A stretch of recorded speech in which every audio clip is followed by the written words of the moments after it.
שלום וברכה לכל המאזינים, וברוכים הבאים לערוץ שלנו. בשיעור הזה אנחנו נתמקד במוטיב חוזר בתורה, והוא עניין הכיסא. התורה חוזרת ומספרת לנו שוב ושוב על כיסא שיושבים עליו. פרעה אומר ליוסף, רק הכיסא יגדל ממך.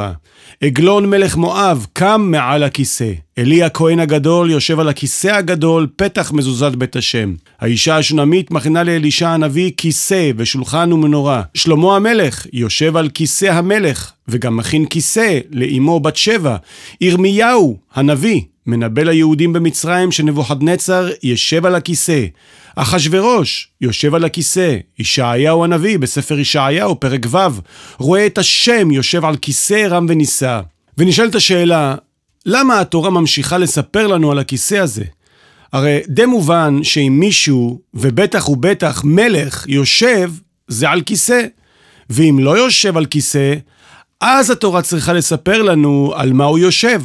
רבי משה דוד ואלי בספרו תשועת עולמים על ספר ישעיהו בפרק ו' כותב כך: עולם הבריאה נקרא עולם הכיסא כידוע, בהיותו כיסא ממש אל עולם האצילות.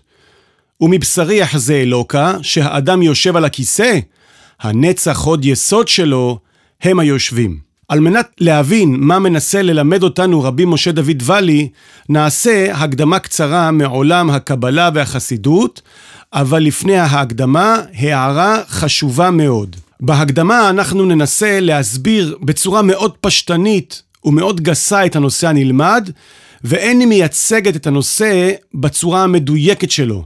כי הנושא הזה הוא מורכב מאוד ועמוק וגבוה ורחב מני ים, ואנחנו רק מנסים לתת למאזינים גישה להבין את העומק שיש בטקסט המקראי, ואיך אפשר להשליך את הנושא הזה על הטקסט המקראי. אז להקדמה. העולם שהבורא ברא מורכב מארבעה עולמות, שנקראים אצילות, בריאה, יצירה ועשייה. עולמות בריאה, יצירה ועשייה הם כנגד מחשבה, דיבור ומעשה. עולם הבריאה מחשבה, יצירה, דיבור ועשייה המעשה הגשמי. עולם האצילות מנגד הוא עולם החוכמה האלוקית. החוכמה שהבורא משתמש בה על מנת להנהיג את עולמו. כל אחד מהעולמות האלה בנוי מ10 ספירות. חוכמה, בינה, דעת, חסד, גבורה, תפארת, נצח, הוד, יסוד, מלכות. וכל אחד מהספירות האלה היא צורת הנהגה אחרת של הבורא את עולמו. ויש הבדל מהותי בין עולם האצילות לעולם הבריאה, יצירה ועשייה, וההבדל הוא שבעולמות התחתונים, עולמות בריאה, יצירה, עשייה, הספירות באות לידי ביטוי כמו שהנבראים תופסים אותם. ניקח לדוגמה את ספירת החסד בעולם המחשבה. באה לידי ביטוי החסד במחשבות טובות, איך לעזור לאנשים, איך להשפיע טוב לבריות. בעולם הדיבור, דיבורים יפים, לתת חיזוק או דברי נחמה למי שצריך. בעולם המעשה הגשמי, צדקה, גמילות חסדים, לפתוח גמח, לתת חיבוק לאדם אהוב וכו'. אבל כל אלה הם רק צורות שונות של איך החסד נתפס אצל הנבראים, ולא מהי מידת החסד במהותה ובאמיתותה. מידת החסד, כמו שהבורא ברא אותה במהותה, זה נמצא בעולם האצילות. והבורא משפיע מהספירות של עולם האצילות לעולמות ביאה, בריאה, יצירה, עשייה, בצורה כזאת שכל נברא חווה מציאות פרטית שהוא צריך להתמודד איתה ולהגיב אליה, וההשפעה הזאת על הנבראים נקראת אור ישר. וכל נברא צריך להגיב בצורה המתוקנת והנכונה למציאות שהבורא מעמיד בפניו, וכאשר הוא מגיב בצורה הנכונה, הוא עושה מה שנקרא בשפת המקובלים העלאת מן, או אור חוזר. ואז הבורא יכול להשפיע על אותו נברא, שפע וחסד וכל טוב, ומוכין להבין יותר לעומק את הבורא וההנהגה האלוקית והבריאה, ובכך לעלות מעלה מעלה במעלות הקדושה. אבל מלמדים אותנו חכמי הקבלה שהנברא יכול להגיב למציאות שהבורא בורא לו על ידי ספירות נצח, הוד ויסוד. ואנחנו ננסה להסביר מה זאת אומרת על ידי משל של איש של חס ושלום איבד את עבודתו. בן אדם כזה נמצא בסוג של בלבול וחוסר ודאות, דאגה, פחד, חרדה, ויש לו שתי אפשרויות. או לראות את המציאות הזאת שהוא חווה כמציאות בפני עצמה, מה שנקרא מוחין דקטנות, ולהגיב לה בצורה שהוא מבין, כמו חיפוש קדחתני אחרי עבודה, לקיחת כדורים נגד חרדה, לשקוע בעצבות וכו', חס ושלום. או שהוא יכול לנצח את התחושות האלה, ולזכור שהבורא יתברך ברא לו את המציאות הזאת על מנת לתקן אותו, ולספר לו משהו שהוא מעבר למה שהוא רואה בעיני בשר, ולהעלות אותו ולהחזיר אותו לבורא יתברך. כשבן אדם כזה עושה דבר כזה, אז הוא מנצח את החזו דהי אלמה, את השקר של העולם הזה, ואז הוא מפעיל את ספירת הנצח, היכולת להחזיר את המציאות לזיכרון שזה הבורא יתברך יוצר, וזה נקרא מוחין דגדלות. ואז בן אדם כזה מתחיל לנסות להבין למה הבורא עשה לי כך. והוא מבין שהבורא לקח ממנו את הפרנסה, כי לאדם הזה אין ביטחון בהשם. ואז הבן אדם יכול לעשות שתי דברים. או להתעלם מהעובדה הזאת ולהגיד לא, יש לי ביטחון, הכל בסדר, זה לא זה. או להודות שבאמת הבורא יצר לו מציאות כזאת בגלל החסרונות שלו והפגמים שבו. ושבן אדם כזה עושה דבר כזה, מודה על מצבו הירוד והחסרונות שלו, אז הוא מפעיל את ספירת ההוד.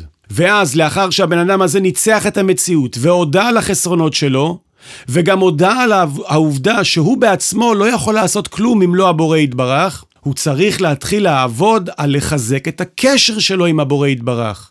וכל אחד עושה את זה בצורה אחרת. יש מי שמתקשר לצדיקים, יש מי שקורא סיפורי צדיקים, יש מי שלומד תורה, יש מי שנותן צדקה לתלמידי חכמים, יש מי שמתפלל. כל אחד בדרכו שלו מחזק את הקשר שלו עם בורא עולם, ובכך מפעיל את ספירת היסוד, שידוע שספירת היסוד נקראת גם ברית.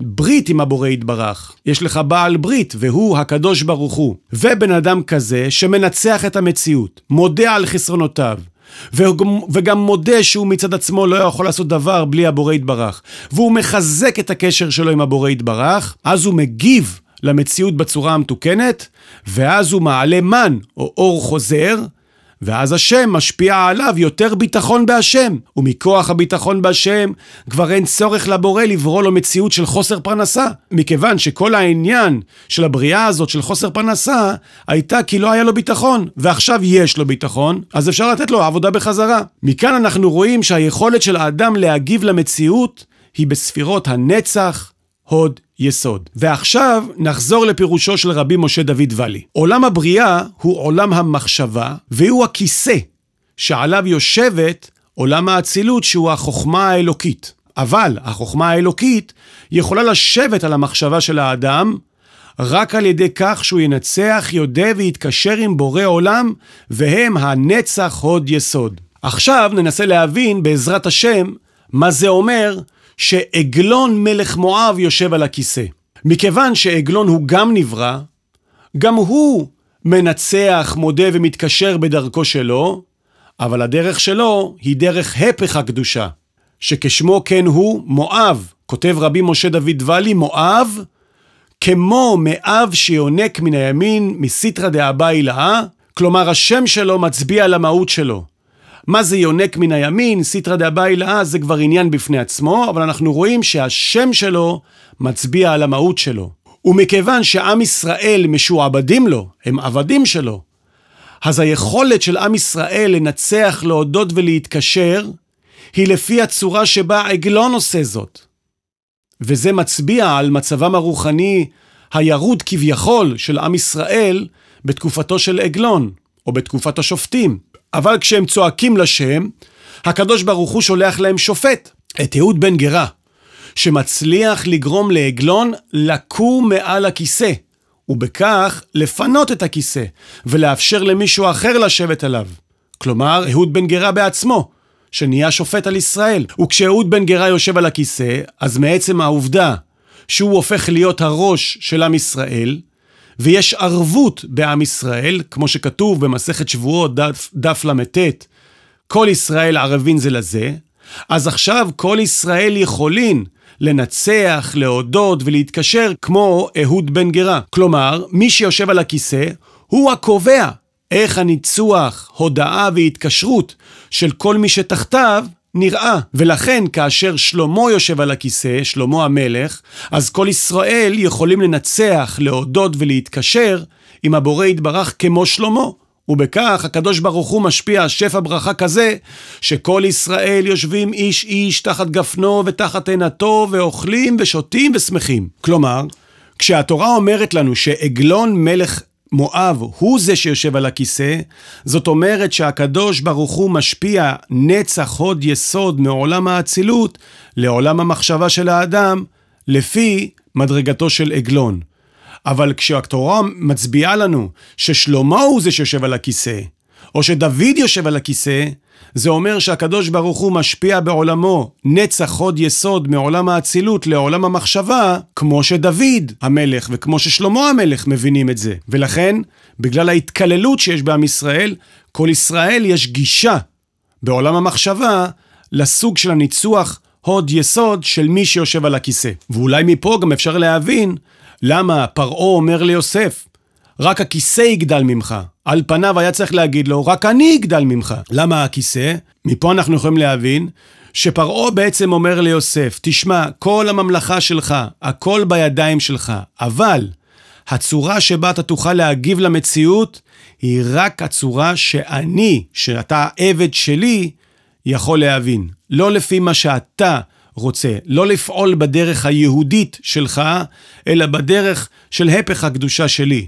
אבל בגלל שיוסף הוא צדיק יסוד עולם, והוא יכול להפוך רע למתוק, אז היה לו את האפשרות להציל את כל העולם כולו, אף על פי שהדרך שלו להציל את כל העולם כולו, היה בדרך שפרעה מבין, פרעה רוצה, פרעה מבקש. ועל זה כותב רבי משה דוד בלי, על פירושו לספר בראשית, על הפסוק, רק הכיסא יגדל ממך, כי זה השם של פרעה, היה מכונה למלכי מצרים לבדם. לפי שעולה כמניין מחשבה. פרעה ומחשבה זו אותה גמטריה. ומחשבה היא המדרגה היותר עליונה כידוע, שפרעה היה רוצה לקיימה לעצמו, ולא לתיתה לאיש אחר. לכן אמר לו, רק הכיסא יגדל ממך. אז בעצם מכאן אנחנו מבינים שכשהתורה מצביעה לנו או מספרת לנו מי יושב על הכיסא, היא בעצם מספרת לנו על מצבם הרוחני של עם ישראל, ואיך הם פועלים ומגיבים למציאות, וגם להבין את שמו של מי שיושב על הכיסא, לפעמים יכול גם לעזור לנו להבין את החיסרון שיש לעם ישראל, שעליו הם צריכים לעבוד ואותו הם צריכים לתקן, ולכן זה אנחנו יכולים, אם נתבונן טוב, ונבין שכל אחד מגיבורי התורה הוא בחינה בנפש של כל אחד ואחד מאיתנו, אולי נוכל להבין איך להגיב למציאות הזאת בצורה הנכונה, ואם אנחנו נמצאים בסוג של חיסרון, איך להתמודד איתו. הרי אנחנו רואים שנגד עגלון מלך מואב הגיע אהוד בן גרה.